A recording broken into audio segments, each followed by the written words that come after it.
బిచ్చగాడు cinema success తర్వాత Vijay Anthony ప్రతి cinema minimum అంచనాల మధ్య రిలీజ్ అవుతూ వస్తోంది. లేటెస్ట్ గా పొలిటికల్ యాక్షన్ థ్రిల్లర్ భద్రకాళి మూవీతో వచ్చాడు విజయ్ యాంటోనీ. ఈ సినిమా ఎలా ఉంది, స్టోరీ ఏంటి, శంకర్ సినిమాల్ని గుర్తు చేసేలా ఉందా? ఫుల్ డీటెయిల్స్ రివ్యూలో చూసేద్దాం. నేను ఏం చేయగలను అది చేసి చూపిస్తాను.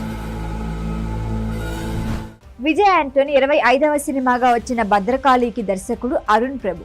స్టోరీ ఏంటంటే, సెక్రటేరియట్లో పనిచేసే కిట్టు లాబీయిస్ట్, కొందరేమో బ్రోకర్ అంటుంటుంటారు. ఐజీ ట్రాన్స్ఫర్స్ నుంచి రాజకీయ నాయకుల మర్డర్స్ వరకు ఏమైనా చేయించగలడు. వాటితో పాటు కొన్ని మంచి పనులు చేస్తుంటాడు. ఢిల్లీలో పెద్ద పదవిలో ఉన్న ఓ మేడం వ్యవహారంలో కిట్టు వేలు పెట్టడంతో తనపై నిఘా మొదలవుతుంది. 12 ఏళ్లుగా వివిధ పనులు చేసి 6,000 కోట్లు సంపాదించాడనే విషయం బయటపడుతుంది. ఆ స్కామ్లో అరెస్ట్ చేస్తారు. కిట్టు అరెస్టు వెనుకున్న మాస్టర్ మైండ్ రాష్ట్రపతి రేసులో ఉన్న అభ్యంకర్ అని తెలుస్తుంది. ఇంతకీ కిట్టు అభ్యంకర్ మధ్య ఉన్న సంబంధం ఏంటి? కిట్టు బ్యాక్గ్రౌండ్ ఏంటి? ఇంతకీ ఆ వ్యక్తి రాష్ట్రపతి కాకుండా కిట్టు అడ్డుకున్నాడా? చివరికి ఏమైంది? ఇదే సినిమా. రాజకీయాల్లో ఉండే అవినీతి, సమాజహితం కోరుకుంటూ కొన్నేళ్ల క్రితమే డైరెక్టర్ శంకర్ వరుసగా సినిమాలు తీశారు. భారతీయుడు, అపరిచితుడు, శివాజీ ఇవన్నీ ఈ కోవకి చెందినవే. అయితే ప్రశ్నలు సంధించడమే కాదు, అందుకు పరిష్కారాలు చూపించడంలోనూ సక్సెస్ అయ్యారు శంకర్. కానీ భద్రకాళి మూవీలో ప్రశ్నలు సంధించారు, కానీ వాటికి పరిష్కారం చూపించలేదు. రోజు మారే కొద్దీ అవినీతి రేంజ్ పెరుగుతోంది. భద్రకాళి మూవీ స్టార్టింగ్ లో లాబీయిస్ట్గా విజయ్ చేసే ప్రతి పని ఆసక్తికరంగా ఉంటుంది. తర్వాత ఏం జరుగుతుందో అనే ఉత్కంఠ క్రియేట్ అవుతుంది. ప్రేక్షకుల ఊహకు అతీతంగా అనిపిస్తుంది. ఇంటర్వెల్ వరకు కిట్టు టార్గెట్గా ఎవరు, తాను ఏం చేయాలనుకున్నాడు, వీటిపై క్లారిటీ రాకపోవడంతో క్యూరియాసిటీ అలానే కొనసాగుతుంది.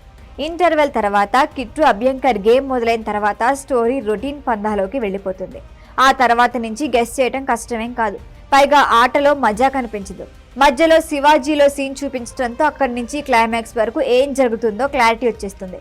దర్శకుడు అరుణ్ ప్రభు తీసుకున్న కాన్సెప్ట్ బాగుంది, కథను ఎస్టాబ్లిష్ చేసిన తీరు బాగుంది, కానీ ఫస్ట్ హాఫ్ లో ఉన్న జోరు సెకండ్ హాఫ్ లో లేదు. బిచ్చగాడు తిరుగులేని విజయం అందుకున్న విజయ్ యాంటోనీ కామన్ మ్యాన్ కి కనెక్ట్ అయ్యే కథలకే ఎంపిక చేసుకుంటూ ఉంటారు. ఈ కోవకే చెందుతుంది భద్రకాళి. కిట్టుగా తన పాత్ర పరిధి మేరకు అద్భుతంగా నటించాడు. రాజకీయ నేతల వెనుకున్న మాస్టర్ మైండ్ పాత్రలో సునీల్ కిర్పాని, స్పెషల్ ఆఫీసర్ రామ్ పాండేగా కిరణ్ నటన బాగుంది. మంచి పొలిటికల్ థ్రిల్లర్ మూవీకి అవసరమైన పాయింట్ భద్రకాళిలో ఉంది, కానీ ఆ పాయింట్ దగ్గరే సినిమా ఆగిపోయింది. ఓవరాల్ గా చెప్పాలంటే పొలిటికల్ థ్రిల్లర్స్ ఎంజాయ్ చేసే ప్రేక్షకులు ఎలాంటి అంచనాలు పెట్టుకోకుండా వెళ్తే భద్రకాళి నచ్చుతుంది. లేదంటే ఓటీటీలో వచ్చే వరకు వెయిట్ చేయాల్సిందే. ఈ వీడియో కనుక మీకు నచ్చినట్టయితే లైక్ చేయండి, షేర్ చేయండి, సబ్స్క్రైబ్ చేయండి. అలాగే పక్కనే ఉన్న బెల్ ఐకాన్ని క్లిక్ చేయండి.